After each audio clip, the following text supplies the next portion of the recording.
Surprisingly, with the decline of Western anime, and actually all entertainment media on there, and you're seeing a good push overseas from stuff from Korea, Japan, all over Asia. You're seeing some really good stuff out there. The X-Men. I'm surprised the X-Men '97 series has been surprisingly good. I mean, there's some issues, some minor issues that I'm like, but I did put that aside. I'm about a couple of episodes in. I think by the time you see this video, I'm about either fourth or fifth episode in. The first three were very, very good. I can say that for a fact at the time of this recording, because I've already seen 3 episodes at the time of this recording. But you have the Marvel end of it, and you got to remember, Marvel did try from the Japanese end. They had an X-Men series, they had an Iron Man, they had I believe it was a Wolverine series, and they had a Blade series out of Japan, which they were good, and I'm surprised they didn't move forward with that. But then again, this is Disney. They have their issues with the situation on that, and all the problems that are coming across. Now, meanwhile, on the DC end, and all the problems with the DC movies, some of the animation. I mean, I find I enjoy more of the animation side of it than the live action, because you could do a lot more with the animation type on there. But not all of the animation movies haven't been that good. The series, I'm still watching Justice League Unlimited, Batman Beyond, Batman the Animated Series, Superman the Animated Series. Those have always been excellent in my sphere. What I like and dislike. I mean, those series are excellent. They're top notch. One thing that hasn't done too well, and that's the Suicide Squad characters, which I think that's a really great thing, because you have on the other end the Guardians of the Galaxy done very good, and DC figured, hey, listen, let's try something similar and do it with the Suicide Squad. But the Suicide Squad, it's got its fans. One thing I love the Suicide Squad, and there's one other series that I do enjoy as well from the comic books, where it's from the super villain type point of view to on there, where basically more focuses with the supervillains. Because one thing good on most of these stories is the story of the villain. Now, if you haven't realized it, that there is a Japanese anime version of Suicide Squad coming through Warner Brothers DC Animation, in accordance with WIT Studios. I believe, what is it? The writer of this is the same writer, I believe, of ReZero, which that's a good thing. That's a good thing if you're getting the Japanese writers and animators involved. You might have something much better than what the West can produce.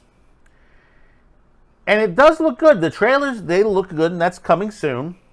But it seems like with the response of the Suicide Squad Isekai, Warner Brothers has made a deal with Japan to increase their output.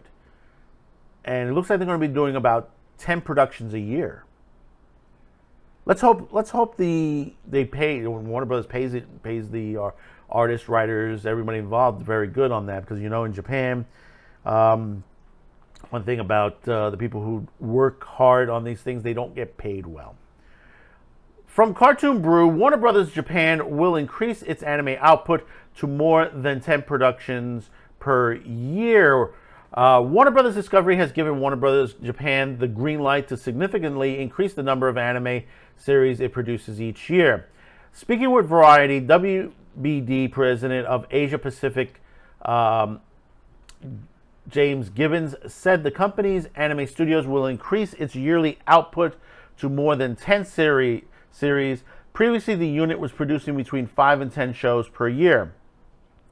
Since opening its doors in 2011, Warner Brothers Japan Anime Unit has produced over 80 titles for the hit franchise, such as JoJo Bizarre Adventures, RYBY, Tom and Jerry, and the DC Universe. Despite having its own streaming platform, Warner Brothers Discovery regularly shops its anime productions to other broadcasters and streamers. According to Gibbons, the success of the Japanese studio series on its third-party platforms has shown a path to audiences Warner Brothers had previously struggled to win over.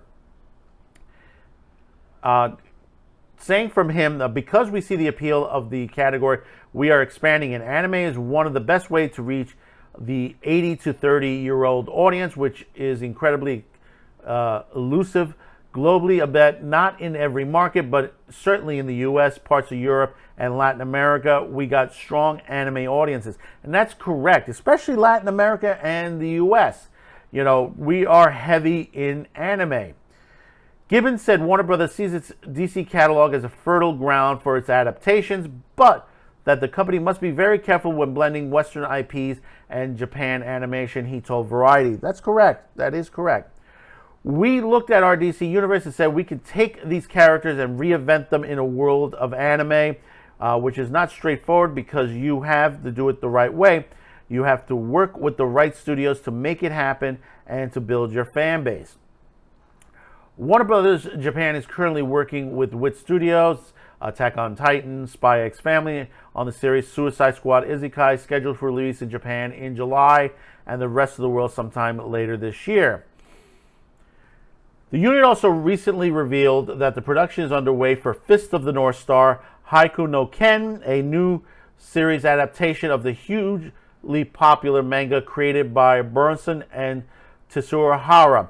The original Fist of the North Star manga debuted in Weekly Shonen Jumps in 1983, and I used to read them, and ran for 5 years, eventually selling over 100 million copies.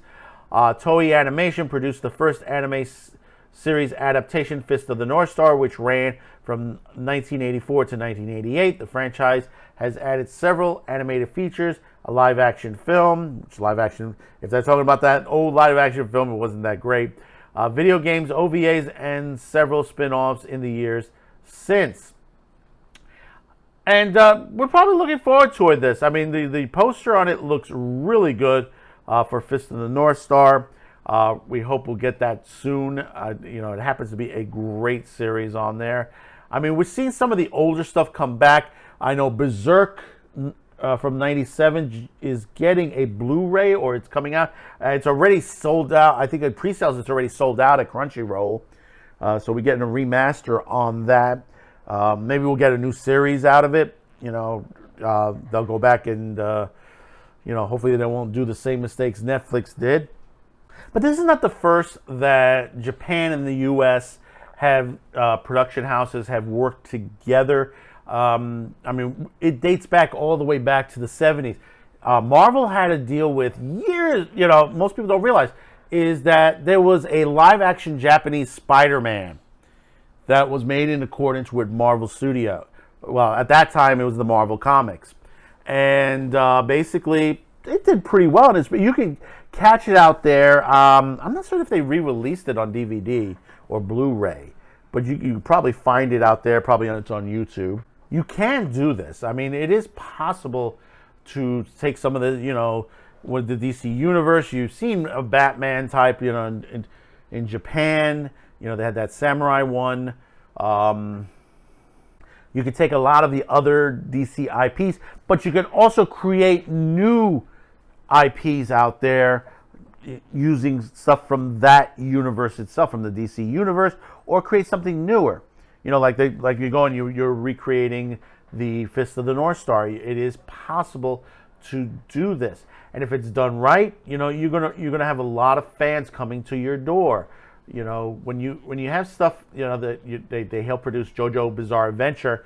How popular is JoJo right now? It is really still very popular. I think we're in season 5, going into season 6 on there, and RBY. Has its fans also, even though I don't know if we're getting any more of it, because I think the the original studio is shutting down or something to that nature. I'm not a fan of it. I don't watch it. But, hey, listen, everybody has their niche when it comes to this.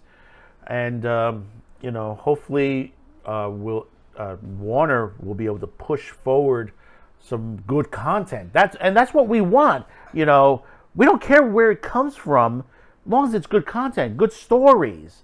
Not to this political bullshit that's been going on for quite some time now. All this DEI shit that's happening. Nobody wants that. Nobody, they say, well, we have to have diversity. It's always been diverse. It's always been. Do you know that a lot of the anime stories and some of the people who've written the mangas were women? Yeah, that's right. There were women. When you ask for diversity, it's already been there. Not everybody can work in the animation field. Not everyone can work in production. Not everybody can work in Hollywood. Not everyone can do some of the things that some of these people can do. The talent's on there. Not everyone has the same talent. So why push it? It's because you have these little amount of people that says, well, we need a little bit more in here because, the community needs better. The community has no problem with this. Never has been. Look at the Dragon Ball fandom. Look at that alone on how diverse, of a fan base that it is. All over the world, no matter if you're white, black, Asian, Hispanic, a lot of people love the series. They love the characters. People are trying to make it like they said, oh, Dragon Ball's a little racist because of certain characters, or sexist because of certain situations that happened on the show. But it's all bullshit. It's a good story. It's a good story. That's all we want. It's good story, good action, And Dragon Ball's been around, God, since I was a kid. I was a teen. I saw Dragon Ball for the first time when I was a teen. And a lot of other people are just starting with Dragon Ball today. It's getting a new crop of fans today. Think about that for a minute. A lot of these animes, the reason why they end up good is because they're able to maintain their fan base. And the thing about it is, when they don't make more of it, they don't make sequels to it or addition, or they've stopped, it moves on the fans to other series. And we've seen this. We've seen how popular these series are. What we have here in the West doesn't compare to it. Remember, most of the animation that was done in the U.S., in the West, in the old days, and still currently, is being factored out to Korea and Japan. Think about that for a minute. Think about that.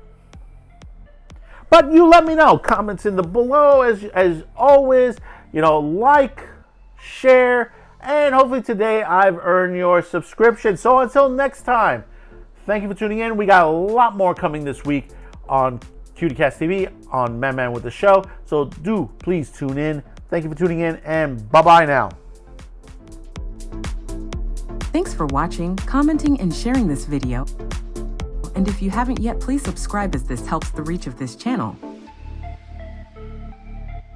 Finally, as a content viewer, you have the ability to help support this channel as new internet laws around the world will diminish our reach and affect our sponsors.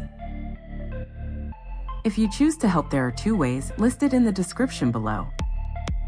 The first link will lead you to a pay site where you can make a monetary donation. The second will lead you to our gear shop where you can buy shirts, mugs, and other gear. Discounts will be listed on the site. Once again, thank you for watching and your support.